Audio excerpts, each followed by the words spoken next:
Hey there, True Crime Podcast fans. It's Patrick and Jillian from True Crime Obsessed. Each week on TCO, we recap a true crime documentary everyone's talking about, and we do it with heart, sass, and just the right amount of humor. So if you like the kind of podcast where two good friends chat about a case in a thoughtful way that centers the victims, you really gotta check us out. Yeah, we cover the well-known cases that you hear about in the news and the underreported cases that desperately need more attention. For almost 9 years, we've been one of the most popular true crime podcasts out there. We have over 30,000 five-star reviews on Apple Podcasts, and our brand new YouTube channel has over 50,000 subscribers watching our full-length video episodes too. So find and subscribe True Crime Obsessed wherever you get your podcasts.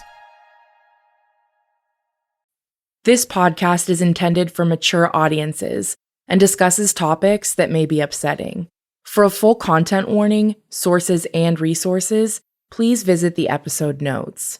Opinions shared by the guests of the show are their own and do not necessarily represent the views of myself, Broken Cycle Media, or Wondery. The podcast and any linked materials should not be misconstrued as a substitution for legal or medical advice. Megan Stoner's responses to these allegations are addressed within this season. I'm Tiffany Reese, and this is Something Was Wrong.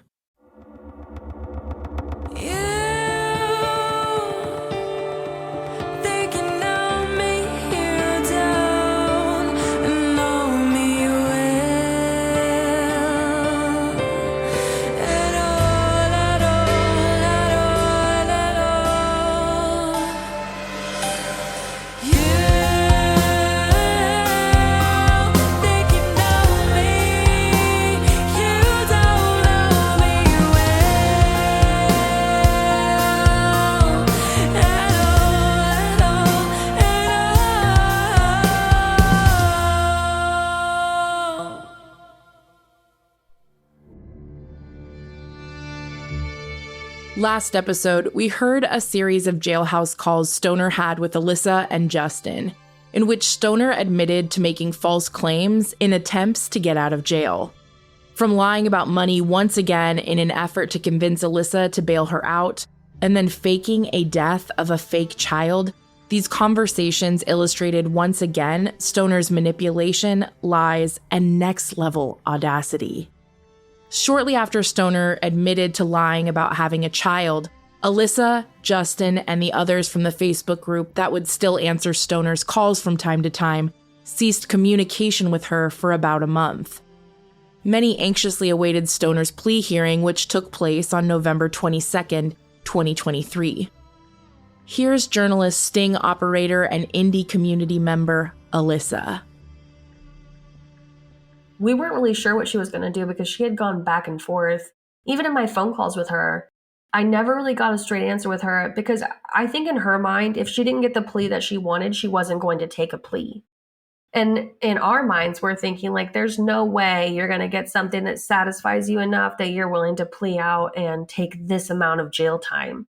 So even going into the court date that day, we're all waiting on pins and needles to see what she does. Is she going to take the plea? Or is she going to request a jury trial? I almost thought she was stubborn enough to just go to trial. The amount of evidence they had on her was overwhelming. They were felonies, but they were low-level felonies. The plea that she was offered, none of us felt like it was enough time. To her, it seemed like too much time, like she was almost too good to do that much time. But I think the lawyer that she had at the time was like, you're not going to get anything better than this. I think it's best that you just take what they're offering and you do your time, you keep your head down, you pay your victims back, you're good to go. And so she goes in and she accepts it. On November 22nd, 2023, after not speaking for nearly a month, Stoner called Alyssa to discuss her plea hearing, which took place that same day. Hey, Alyssa. Has there been any reaction yet on social media to my sentence or to my plea agreement? I mean, just that you're going to have to go to prison for a little while. I'm not going to prison. I'm staying here. I'm doing 6 months for a level 6. That's weird, because you said 365 days was suspended. Like, you got a 2-year sentence. 365 was suspended. So what, you're doing 6 months in jail and 6 months work release or something? No, it's 365 days. But for level 6, you get 2 for 1. And so I'm doing 6 months, and I've already got some time served. Yeah, like 2.5 months or something. Yeah, I've already got time served, and then times that by 2. Okay, here it is. Here's the letter. You get 2-for-1 credit on level 6. You have credit for April 27th through the 28th, and then September 10th to November 22nd. You would have to serve 108 actual days in jail. The time would be in Hamilton County, as your sentence is not long enough for transfer to the DOC. Then you would go to community correction for 365 actual days.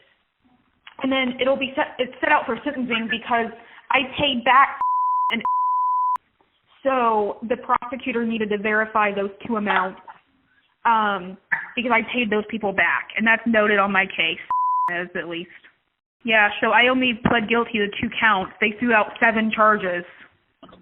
Well, yippee for you. I'm glad that you got to scam all those people and just got away with it. Is that the general reaction? I mean, yeah, pretty much. I think everybody's going to be pretty pissed that you're getting such a light slap on the wrist. I mean, I know that you still have the Tesla thing to deal with, and you've got some other stuff coming your way, but it just seems like the justice system kind of let us down here. I would have liked to have got a lot more time. I hear you, and I will just say this. I was really shocked that the judge accepted the plea agreement. I kind of went into today thinking the judge would not, to be honest with you, because of how we've seen the jar with me in the past. I would not have been shocked if he didn't, to be honest with you. I kind of thought that too. I kind of figured that he was not going to accept it. Yeah, I'm absolutely shocked. And the only people I guess I'm paying back are in this plea agreement, at least. Well, I don't know. I'm not going to say congratulations because I don't agree with it all, but at the same time, what can I do? All right, well, I guess everyone will be pissed on social media, so. I don't think everyone's pissed. I think everyone just thinks that you deserve longer. All right, well, I will talk to you later. Bye. No, you won't. Thank you for using After Stoner's plea hearing, she awaited her sentencing, which occurred on December 18th, 2023. On November 22nd, Stoner had pled guilty to counts 2 and 5. Count 2, fraud, but losses between $750,000 and $50,000, and count 5, theft where value of property is between $750,000 and $50,000. For count 2, Stoner was sentenced to 730 days in the Indiana Department of Corrections with 204 days of jail credit. Of the sentence, 365 days were suspended. Stoner also received credit for 102 actual days served from April 27th to April 28th, 2023, and again from September 9th to December 17th, 2023. Restitution was ordered to her victims in the amounts of $1,300 for one and $600 for the 2 others, and additionally, she was placed on probation for 365 days. For count 5, Stoner was again sentenced to 730 days in the Indiana Department of Corrections for the false leasing of the same property to at least 3 different individuals.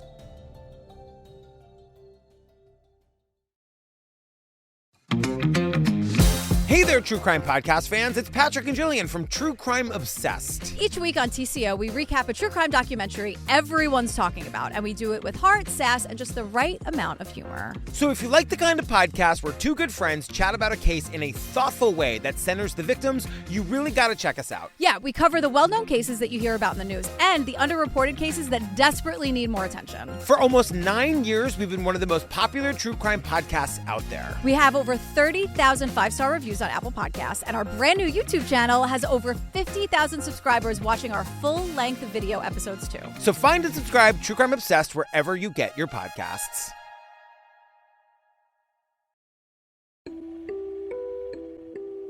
One thread we've yet to untangle is Stoner's alleged crimes regarding Tesla rentals. Between June 1st, 2021 and July 28th, 2023, she drove many different Teslas. Stoner frequently boasted about them on social media, including that one was from a generous donor. Additionally, Stoner received many driving infractions during this time. Back in the summer of 2023, this sparked confusion and concern among community members, who were left wondering, how was Stoner affording such luxurious cars like a Tesla? So prior to Megan's getting arrested in summer of 2023, as the operations to arrest Stoner for her rental scams were still forming, another investigation unfolded behind the scenes, one focused on unraveling the mystery behind Stoner's Teslas. Here's Spice Girl Alex. Sort of the biggest mystery is how she got these Teslas and where these Teslas came from. There was things leading up to pulling the records that were quite alarming. There was an accident that she had where she had a really huge hematoma on her hip that she posted, and then again posted the wound open. Quite graphic and disgusting detail. I mean, there was like a literal hole in her hip, and it was awful to look at. And I watch a lot of Grey's Anatomy, but that was a lot. And there was just something about it all that didn't add up. October of 2022, my husband and I were T-boned in a car accident. I remember my injuries. I remember my husband's injuries. I remember the science of it all. I was working with a physical therapist and worked with a few doctors who, explained it to me. So I knew some things about car accidents and injuries. But the thing that didn't make any sense was that Megan's injuries were on the right side of her body. And she said that she was driving and the damage that she showed in the car was on the left side. And I just remember thinking in my head, there's something about this that isn't adding up. She's probably trying to scam somebody with this. But we didn't have anything to go off of that point. There was nothing. Flash forward, she had her license suspended and was pulled over while driving on a suspended license and speeding and doing all of these things. I believe it was for the DWI case where she had the car accident. She says that she had cough medicine with codeine in it on the front seat, and that's what she was arrested with. And I believe it was in that case that she had to prove that she had insurance and that she was in good standing. Through a FOIA request, we took a look at the documents, and it was the spouse of a member in the group who I believe either works with insurance or is in some way, shape, or form very familiar with what these documents are supposed to look like. She said, "This looks very incorrect. This looks like it had been edited in some way, shape, or form through Photoshop or something along those lines." We knew there was a lot about this that wasn't correct. The amount of money that she said she was paying every month, according to this document, she did not have the income to support. And we knew that. So that had to have meant that this was a forged document, or that she was continuing to scam, or that is what she paid at one point and that she's no longer in standing with this insurance company. Here's Yoni Sting Samaritan Amanda. We have a friend from College Republicans. Justin's a couple years younger than me. This friend of ours is older than us. He's been friends with us for a long time. One of my closest friends from my time in political circles. Megan friended him on Facebook and would message him. That's how he knew about her and stuff. Our friend works for an insurance company and looked up her insurance number based on court documents from her OWI case and found out that she was driving uninsured. If she did the pay in full discount, it would have cost $60,000 for 6 months of coverage with her driving record in the summer of 2023. When the Tesla stuff came out, I don't know who did this, but somebody made a Twitter account called Indiana Delvey and talked through all of the Teslas that she had wrecked. Megan's a really erratic driver. Most of the accidents she got in, it's with a tree or with a parked car. She doesn't hit other moving objects. She crashes into something that's stationary. She would use the Tesla to make herself look more important.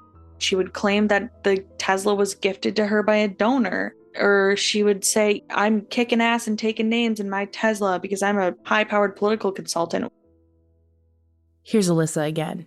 When Tom shared with me what had happened with Megan, he shared every text message. He shared the statements from his bank of the transactions that were made.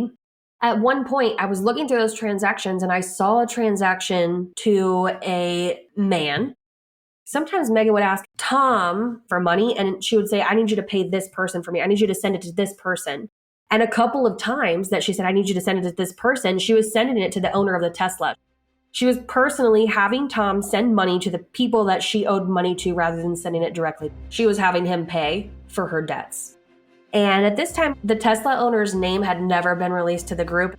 So it's like 2:00 in the morning and myself and another girl in the group were looking through these documents that Tom had shared with us. And I find the Tesla owner's wife on Facebook. And I sent her a message and I said, hey, I know this sounds crazy, but do you know a woman named Megan Stoner? And she's like, I do. She actually scammed my husband. I was like, holy crap.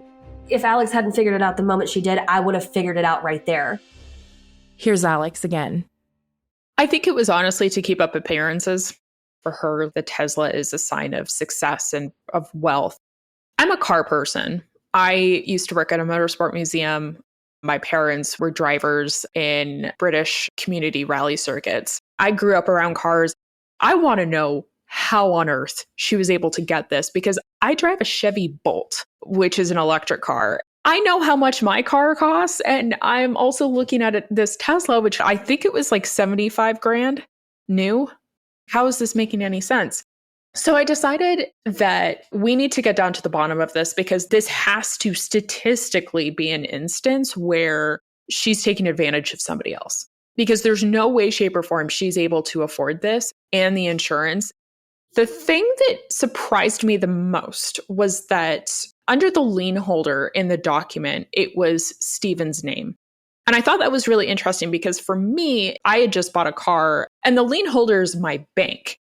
And so I thought that was very odd that the lien holder was a person as opposed to a bank. So going through Megan's ex and looking through the history, and when she had mentioned the Teslas, she had said that she was picking up her new Tesla in Utah. There's a few things that could possibly be going on here. Steven, in fact, was the holder and he had no idea what was going on. Or she was scamming this person because there's no way she was leasing a car from this person in good faith. So I found Steven's Facebook and the cover photo was the same exact photo that Megan had shared on X saying that that was the car that she was going to go pick up in Utah. And it was a blue Tesla on the Salt Flats in Utah. And I was like, okay, this is our guy. I have found him. But I knew that if I reached out to him on Facebook, because we had nothing in common, my message was going to fall into spam and he would never see it. I figured that if he was a business owner, he probably had a LinkedIn account. But I couldn't message him because I didn't have LinkedIn Premium. So I paid the whatever amount it was to activate LinkedIn Premium. And I message him and I say, hey, we don't know each other, but I believe that we might have a mutual acquaintance. Does the name Megan Stoner ring a bell for you? He messaged back pretty soon after and said, yes, I've actually hired a lawyer to discuss this matter, and was being very vague about it for valid reason. I came back and said, I'm really sorry that you're going through this. This is my ex thread on my story with Megan. There's this age-old mystery that we're trying to solve of how on earth she has these Teslas. And he explained to me that he has not received the insurance payout for the Tesla of hers that she crashed. And we established the Tesla she had crashed was the blue one, which didn't answer the question about the white Tesla. But that did answer the question that the documentation that she provided to the courts said that the Tesla was blue and the VIN number was incorrect. That document that she provided to the court saying that this is my updated information was completely and utterly false.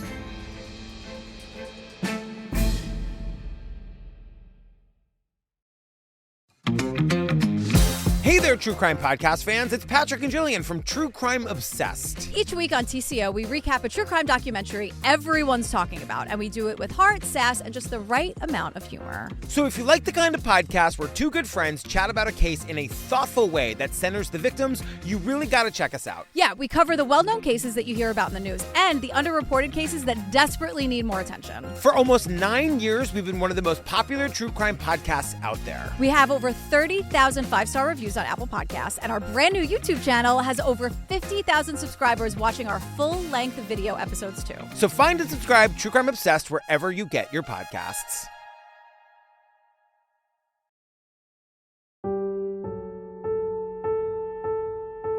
Here's Alex again. Stephen then mentions that he was growing concerned because Megan's friend leased a car from him and she had fallen behind on payments. And from there, we were able to establish by cross-checking some documentation, she had just been pulled over. And so we had the VIN number from that incident and said, is this the Tesla that you're concerned about? And it was, in fact, the white Tesla. In that moment, we established that Megan used false information and stole somebody's identity to lease the white Tesla. That was horrible because that meant that there was, at this point, 2 people involved in her scam. I said, listen, she's been driving it around. It's not her friend. Here's the documentation. Here's the photo. Here's her being pulled over. Use this and get your car back. So he was able to use Tesla's app in which he could disable the car. And so he disabled it, flew to Indiana, picked the car up, and drove it back to Utah. He was able to at least recover his white Tesla. But that also means that he's probably sitting with a heck of a lot of cosmetic damage on that car. Somebody else probably has a really negative impact on their credit score because of her just trying to keep up her appearances. Here's Alyssa. She had her license suspended and she was driving for Uber with that Tesla. How was she able to drive for Uber with no license, drive for Lyft with no license? How is she getting away with this? That's when we realized that she had not only stolen her roommate's identity, but was also using her dad's identity to drive for Lyft and Uber in a Tesla that she obtained under false pretenses and under a false identity. My favorite part about that story is that she was at the movie theater and Steven, I think his brother was nearby. They flew in, they locked it. She comes out, couldn't get into the car. I lived right next door to the movie theater, so I even drove over there. And the Tesla's sitting there and there's no other cars in the parking lot. Alex was in talks with Steven about it at the time and he's like, we're going to pick up the car right now. And then he comes later in that night and takes the car. We protected another person because she was still scamming and getting away with it. And that was what was so frustrating. Months after Alex connected with Steven, in October 2023, he and his company Mason Motors filed a lawsuit against Stoner for breaking terms in their 2 signed agreements. One agreement that Stoner signed as herself, and the other where Stoner allegedly signed falsely using the alias of her former roommate and friend, Abby Espy. Members of the Facebook group acquired the 128-page Tesla charging document, which details the lawsuit. The document reveals Stoner's failure to make proper payments for the Teslas, her submission of alleged fraudulent insurance documents, and texts exchanged between her and Steven. In these messages, Stoner falsely claims that her child died in a train accident, using this heartbreaking fabricated story to delay fulfilling her payment obligations once again. The document lists 7 causes of action against Stoner: breach of contract, Stoner and Espy lease agreements, breach of duty of good faith and fair dealing, fraud, fraudulent concealment, misrepresentation, conversion, and trespass. The document's prayer for relief, wherefore plaintiffs pray for judgment against Stoner, are as follows. 1. For general, special, consequential, and punitive damages, in an amount to be proven at trial, but in no event less than $64,618. 2. For punitive damages pursuant to Utah State Code. 3. For pre-judgment and post-judgment interest as allowed by law. 4. For attorney's fees and costs. and 5 for such other relief as the court deems just and proper. On October 28, 2023, Stoner called Alyssa from jail, and they discussed the release of the case documents. Any new gossip or anything I should be aware of? Nope, no new gossip, just that whole Tesla lawsuit. Everyone kind of went crazy over that. Oh, wait, which one? The Tesla? Yeah, the Tesla, Megan. I think everyone was just really baffled by the text messages. We could see all of it, the entire lawsuit. Oh, I know. Yeah, I told you it was 100 pages long. 128 pages, Megan, and we read it all. Every single word. I have it with me right here. Did you read every page? I'm sure you've had the time. I have actually. That 128-page document was a pretty interesting read with all the text messages and How long did everything it else. take you? I'm sure you guys enjoyed that it's an exhibit. The text messages are an exhibit, so you guys have access to them. I'm sure you all enjoy that. It cost $1, but we did get access, and we posted it in the group and let everyone read it. It was totally worth $1. I think that was probably the most conniving and manipulative I had seen you before. I was actually really shocked by that, and I think a lot of us were. Mm-hmm. It was truly almost like diving into your brain and seeing the manipulation that's possible from you. It was shocking. You know, I've spent a good amount of time talking to Steven's wife, and they are really kind people, like very genuine, very kind. And I was actually happy to see this lawsuit come about because we were worried at the time that maybe nothing would come of it. I think there should have been a lot more. So I would, if I was you, I would consider myself lucky that that's all you're getting is a lawsuit because clearly you have no wages to garnish. I wouldn't be surprised if all your bank accounts are frozen at some point. I don't think they're expecting the $60,000 in full because they know I don't have them. Oh, no, Megan. I think they were trying for criminal charges, and they realized that they may not have the burden of proof for criminal charges, or I honestly can't speak to that. I don't know what happened. But I think that they are trying to find compensation in some way because they were truly wronged. I hear you. I hear you too, buddy, and I'm just saying, I think it's kind of a fucked up situation. Megan, if you were me, what would you tell? I just told you what I would do. I would admit to my wrongs. Right, I get that. But I mean, in forms of compensation, what can I do? Go to prison? What can I don't know. say? I mean, I don't think offering to go to prison is going to get him the compensation that he wants. I mean, I can offer that in my letter back to him, but I don't think that's going to be, I don't think the attorney is going to be like, yeah, we want you to go to prison. No, what you can offer them is an admission of guilt on your part. I would give them an admission of guilt and say, yes, I did this and I owe this money. Now, will they ever see it? I don't know. It's like jump in line. Get in line of all the people that I owe. Right. That's the biggest thing I need help sorting out when I do get out of here. When you get out of there, you need a fucking job. A job, baby girl. You need to go earn some money. So, yeah, I have the lawsuit in front of me, and I've read it. But I'm wondering, like, and I know you guys don't really want to decide who gets paid first, but can someone offer me that? Like, I don't know where to start. Megan, I don't believe that you will pay anyone back, nor will it be in order. I think that if you get out eventually, maybe years from now, so I don't think you're going to get a choice. I don't think anyone's going to say, Megan, pick who you pay back first. Okay, that makes sense. Yeah, I know. It's a losing argument if I'm picking myself. I know the whole thing. I had this exact conversation with others, like Justin. It's a losing battle of who would get paid back first, if it's me deciding or anyone else. It's going to be unfair to anyone. So I agree with you. I think it needs to be in increments, I guess. there's going to be a long line of people with their hands out waiting for money from you for the rest of your life. So when you get out of jail and you finally get a normal job, it could be 20 years down the road and you're still going to be paying for the mistakes that you made in your 20s. Like, this is going to be with you for the rest of your life. You didn't commit small crimes, you committed large crimes. A $60,000 lawsuit,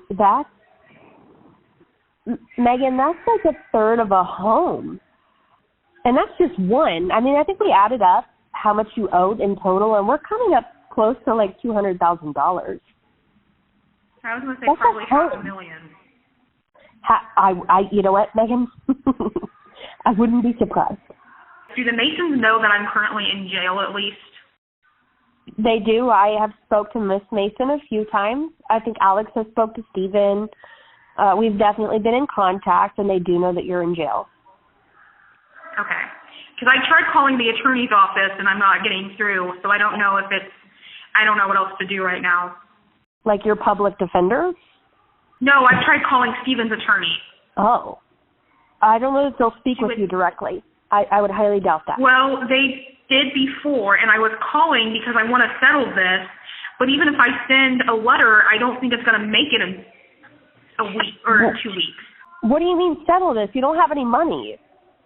No, but I can say, hey, I admit to this, and I want to, when I get out of jail eventually, I want to make payments or something.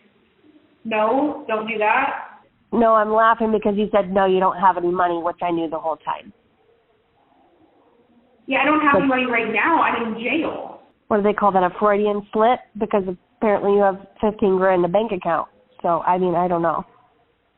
Well, you guys don't want to help me get it, so I counted that money as lost. Megan, you don't have that money, babe.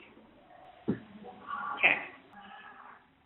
Don't get shitty with me because I call you out on your lies. It's nothing new. I have it, but no one can help me get access to it, so why would I not count that as lost money? Old news, anyway.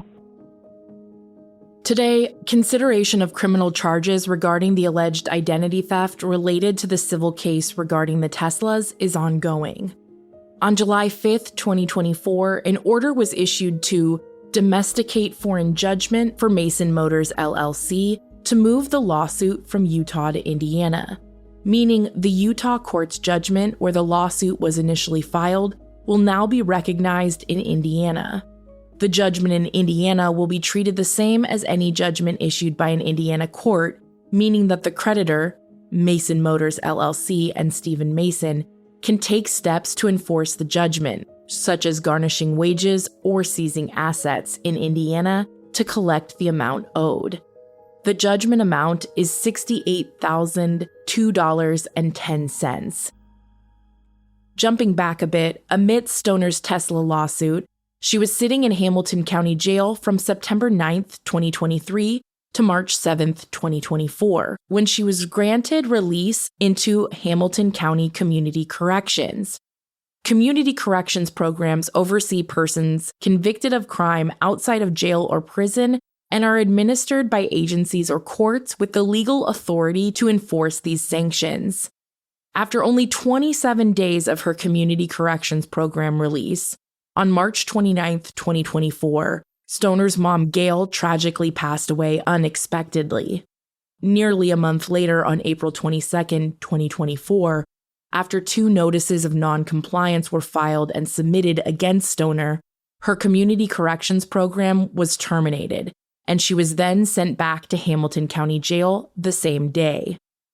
The first information of violation of probation, aka the document that was submitted to the judge about Stoner's behavior while she was out, states that, quote, the defendant began a probationary period on December 18th, 2023. The sentence was suspended on the condition that the defendant obey all conditions of probation, but the defendant has violated certain of those conditions as follows. Condition 15, successfully completing any direct commitment through a community corrections program and serve the full term required. It alleges that the defendant, Stoner, on 4/17/24 had several events of inappropriate conduct, which is a violation of the residential program guideline number 15. Inappropriate conduct shall not be tolerated which was discovered during a search of Ms. Stoner's cell phone. The second first information of noncompliance with community corrections placement was filed with the court. It alleges that the defendant on 4/13/24, Ms. Stoner had 1 or more hours of unaccounted for release time. In the comments section of this document, it stated that due to various noncompliance issues, such as late returns, continued unemployment, and unaccounted for time, a cell phone search was conducted on Ms. Stoner's personal cell phone. The first concern that was discovered was a text conversation between Ms. Stoner and another current male participant where she requested his personal information, including his social security number, to open an AT&T account for herself due to the fact that she has an outstanding balance, in exchange for an incentive. Because of the nature of this case, and the fact that Ms. Stoner was soliciting information from and encouraging fraud and potential noncompliance issues with another participant in the program, this obviously generated great concern. The second issue was the discovery of more texts from Ms. Stoner to another current residential participant, a female, that included information about recent sales of her food stamps. The sale transaction was confirmed through her Cash App. An incident report with screenshots was immediately forwarded to the Hamilton County Sheriff's Office, who, in turn, sent the report to the Family Social Services Administration for further investigation. Again, due to the nature of this case and the fact that Ms. Stoner was engaging in inappropriate, potentially illegal behavior and encouraging participation and potential noncompliance with another participant in the program, this raised even more concern. Other information obtained by Ms. Stoner's cell phone included texts to potential landlords indicating that she was in need of housing and she was currently receiving disability for a diagnosis that was obtained in 2023. She has not provided any verification of any diagnosis or disability to HCCC. She has only provided paperwork that reports unsuccessful attempts to get into a particular bank account. It was verified that Ms. Stoner had applied to many jobs while under residential supervision. However, the indication, due to unopened emails from most of those businesses, is that the application process was the extent of most of her employment search effort. Ms. Stoner posted on social media almost daily about all of her personal issues while at HCCC and her specific business names, etc., job search efforts, and struggles. She always ended her posts with a plea for financial assistance. According to Ms. Stoner, she is fully aware of her negative social media and online following. Because of that, discussions were held with her that pointed out the fact that those types of postings were not in her best interest and likely impeded any potential employment progress. She agreed, but continued posting anyway, stating, "Asking for money is not illegal." Lastly, due to these same social media posts, Ms. Stoner's motives behind her multiple self-described crisis events at HCCC were questioned. It was found that during and after those, quote, crisis events, she would immediately inform the public about the specific event and then follow it with a plea for money. Her cell phone indicated that she sometimes sent these pleas to hundreds, if not thousands, of individual social media accounts. Many times she would also add that she needed money for food as well, which appeared odd to HCCC as they provide 3 meals per day. While certainly not illegal, her social media actions caused questions as to the validity of the continuous crisis events. These events were often, and the staff took an inordinate amount of time responding and tending to them. Ms. Stoner is not appropriate for return to supervision for all the above-mentioned reasons. It is the obligation of HCCC to hold participants accountable for their actions and to notify the court when inappropriate and/or potentially illegal activities continue while a participant is serving an executed sentence. One of the goals of HCCC is to affect behavior and thinking style changes. In this case, it does not appear we are able to do so. Ms. Stoner has an outstanding balance of $1,022, of which she has paid $0. Should the court disagree with this determination, we would respectfully request a minimum payment of $500 prior to any return, so as to not begin her supervision with immediate non-compliance issues. On June 26, 2024, a fact-finding hearing was held to assess Stoner's non-compliance and violation of probation. During the hearing, Stoner admitted to the violations stated previously. Stoner's commitment to community corrections was revoked, and her probation continued. Her amended sentence was, quote, "Defendant is ordered to serve 508 days in Hamilton County Jail, with credit for 222 sentencing days, 111 actual days already served as 111 actual days at Hamilton County Jail from March 7th to May 25th, 2024, plus 111 days of good time credit. Defendant is remanded to the custody of HCSO. State moves to dismiss first notice of non-compliance. Motion granted." End quote. Here's Alyssa. As we're speaking, I'm just like thinking of more things, and I'm like, wow, this is really fucking crazy. I had forgotten that some of these things had happened because I haven't talked about it in so long. I was so ready to record with you today, but at the same time, I was like, this shit is going to bring up some feelings that I haven't felt in a while.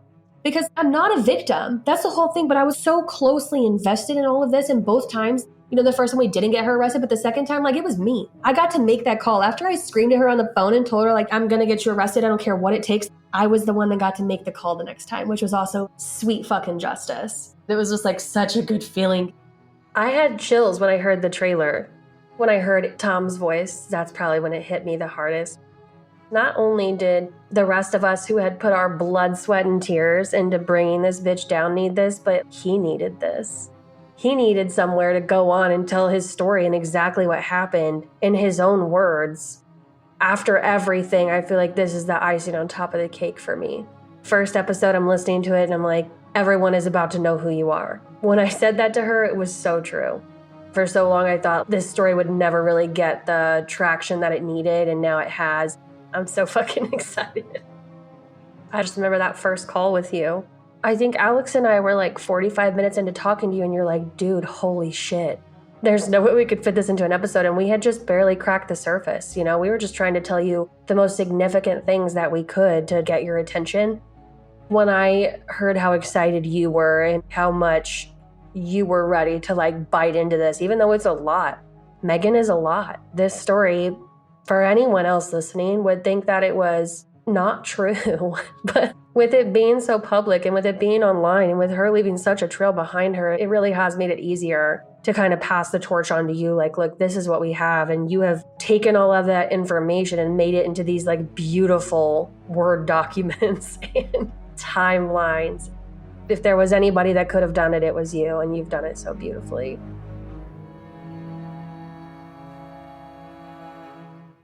Next time on Something Was Wrong.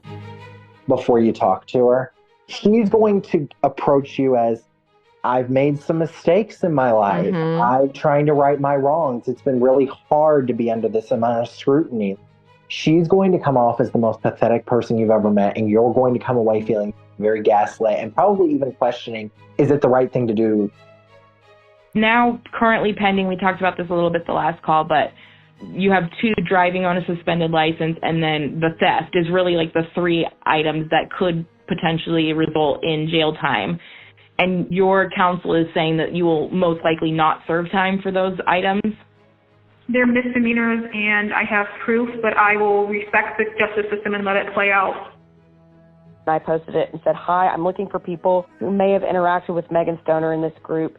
She has been arrested for felony fraud, and I'm wondering if anyone was a victim of a scam by Megan Stoner. Someone said I totally was, and this is the first time hearing of her horrible crap.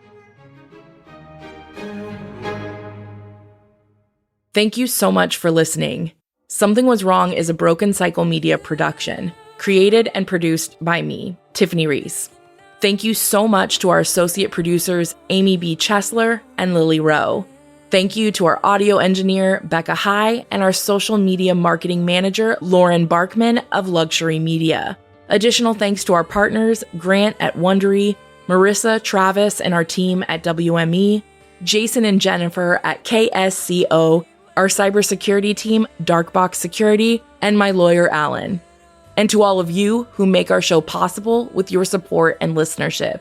Special shout out to NeonHoney and GIBBANEZ for covering our theme song, Gladrag's original song, You Think You, this season. For more music from them, check out the episode notes or your favorite streaming app. In the episode notes, you'll always find content warnings, sources, and resources, with links to our websites and social media as well.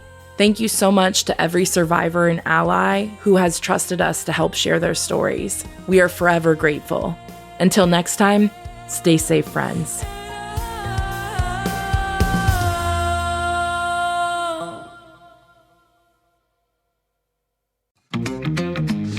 Hey there, True Crime Podcast fans. It's Patrick and Jillian from True Crime Obsessed. Each week on TCO, we recap a true crime documentary everyone's talking about, and we do it with heart, sass, and just the right amount of humor. So if you like the kind of podcast where two good friends chat about a case in a thoughtful way that centers the victims, you really got to check us out. Yeah, we cover the well-known cases that you hear about in the news and the underreported cases that desperately need more attention. For almost 9 years, we've been one of the most popular true crime podcasts out there. We have over 30,000 five-star reviews on Apple Podcasts, and our brand new YouTube channel has over 50,000 subscribers watching our full-length video episodes too. So find and subscribe True Crime Obsessed wherever you get your podcasts.